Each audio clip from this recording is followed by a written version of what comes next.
Hey guys, good morning and welcome back to my channel. So today I have a little bit of cleaning up to do. So I decided to take you guys along with me while I clean up. I've been talking about this cleaning up for the past 2 or 3 videos and I haven't been doing much of it. Like I'll move stuff here and there, but I haven't been doing too much. So today I want to clean up the area and make it look clean. Okay, so the first thing I want to do today is remove all these edging. Now, I bought these wood edging from Lowe's and I bought it sometime the beginning of spring and I use it around one of my greenhouse garden beds right over there. And as time goes by, it kind of jump out of place a lot. So I decided that I wanted to go with bricks. So I went ahead and I got bricks and I put it in the space that this was. So now I don't want to get rid of this because it's still a really nice edging. But I also want to remove it from this area so you can walk freely. So I'm going to remove this from here and put it under my stairs. I normally store stuff in corners under my stairs. I'm doing pretty good under there. It's organized, so you can actually find stuff. So I want to move this and put it under there. Then I want to remove all these. These are stakes. All these are like stakes that I use for my planting, for things to run on and stuff. I didn't use much of it this year, but I did take them out. So what I want to do with this is also pack this away under the stairs. So it's going to clear this area right here. This is where we normally walk and, go around the house. And so because things are like just structured right in this space here, it gets kind of congested. And right now my husband is like, Samantha, I can't even pull the lawnmower around here properly. So can you move this stuff, or do whatever you're doing with it? So I'm going to try to get it out of my way and out of his way. Okay.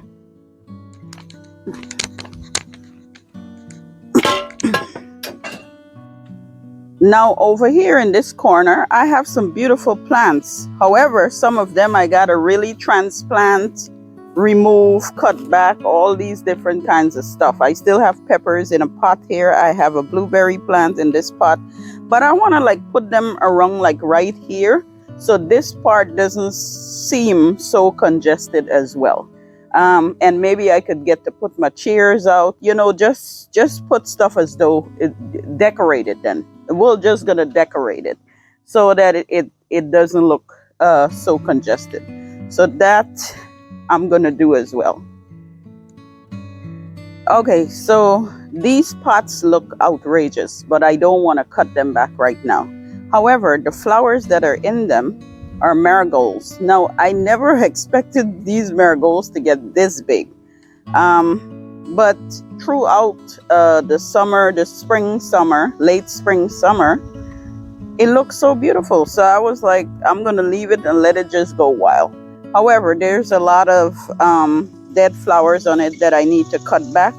Or maybe I could get seed from them, use the seed pods. But there's so much more I could actually get the seed pods from. It got a lot of webbing on some of the flowers, so I want to clean this up. I also look along this border here, have a lot of grass trying to grow into my little mulch carpet here. So I want to clean this up to make sure that the grass doesn't start growing up here. So as far as cleaning up go, that's what we're doing today.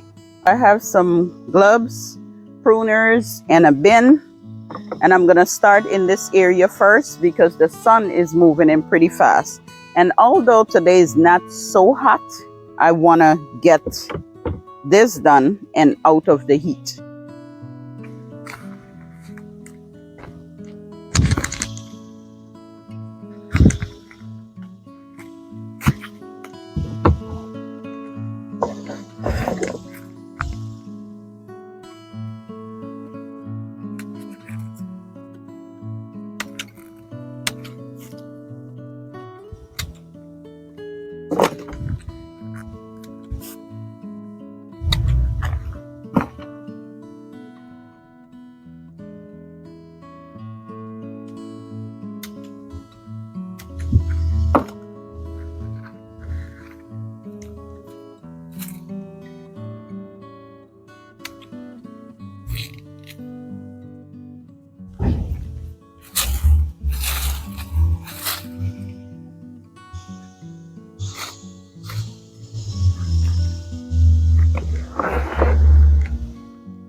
So in order to clean up the plant properly and be able to walk around it in areas like this side right here and each side of the plant, I had to sacrifice some of the plants and some of the blooms, because trust and believe, it was just growing out in the walkway. See right there, I could have barely walked through there, so now I can. So I did sacrifice a few blooms there, over there, and then over here. This one right here by my hand reach didn't have a lot of blooms, and I think that's because this side of the 4 containers, this one plant here gets the most shade, so it didn't produce as much flowers and growth of the plant like the rest of them. The rest of them went a little wild. This one, although it went wild, it didn't went so bad as the other 3 containers. So yeah, you can see the sun is creeping in this area right now. So I'm gonna do the weeds on the ground, which is right in front here. On the other side, we're gonna clean up these weeds and we're gonna be finished with this side.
Okay, so this area is finished, nice and clean.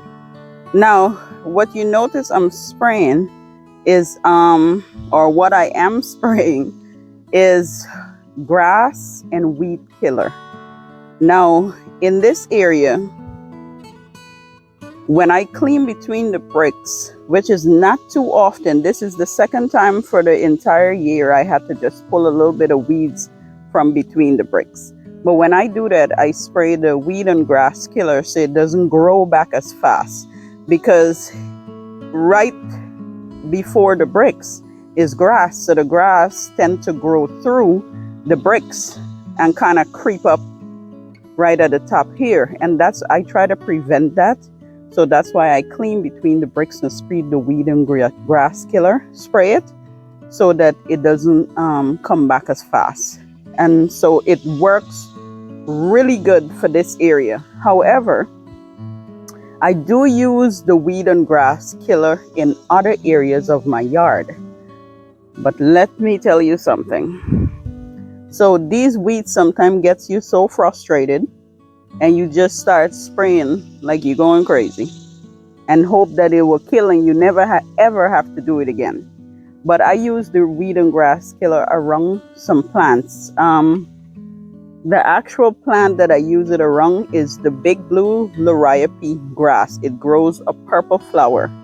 And because it had a lot of weeds around it, I decided that I was going to use that in spray. And it was just going to kill the weeds and the grass. It was not going to kill my plants. But you know what? Those plants got dried and it started to kill the root of the plant. So if that's something that you want to use in your yard, be very careful. Don't spray it around too many plants, especially if it's plants that you really love. Don't spray it around plants. Use it specifically with weed and grass out of areas that plant roots are, very spread out or very strong. You know what I mean. You get the drift. Okay? All right. So the next thing we're going to do is right over here. We're going to tackle this. We're going to start to put all this away. And we're going to get this clean up. Again, the sun is moving in. I'm trying to do this before the sun gets all the way in here. And I know once the sun comes in, I'm going to want to go inside. Or in this case, I'm going up on my patio and have some breakfast. So, all right, let's continue.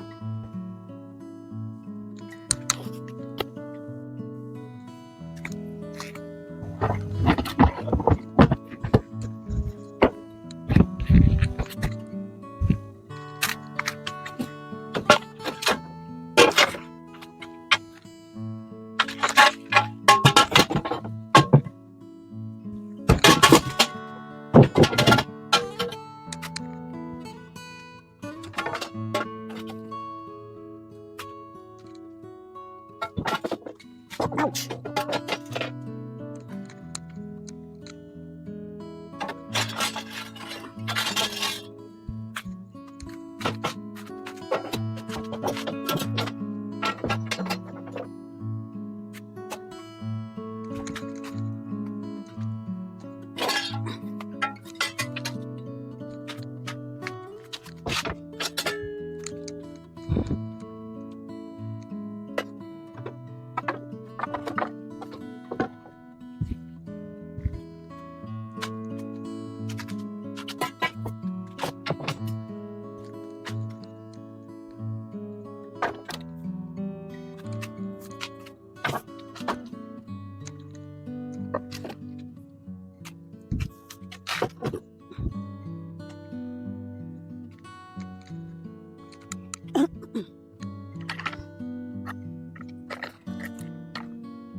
Okay, so now we have a clean strip to walk down with no obstacles in our way.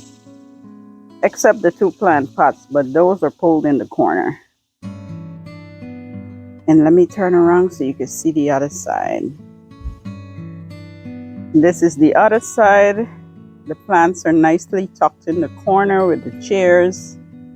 And it's comfy to sit down and relax.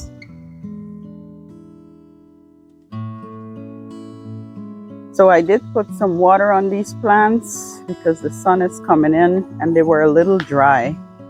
On the dry side, so I put some water on them. I even did it on this side.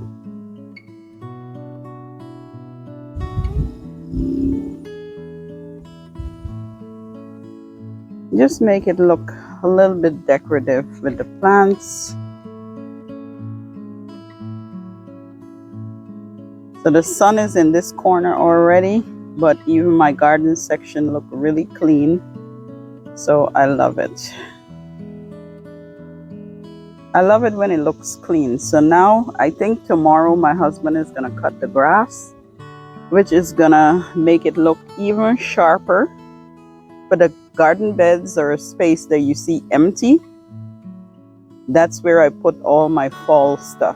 That's my fall seeds are in there. So that is it. That is it for me today, guys.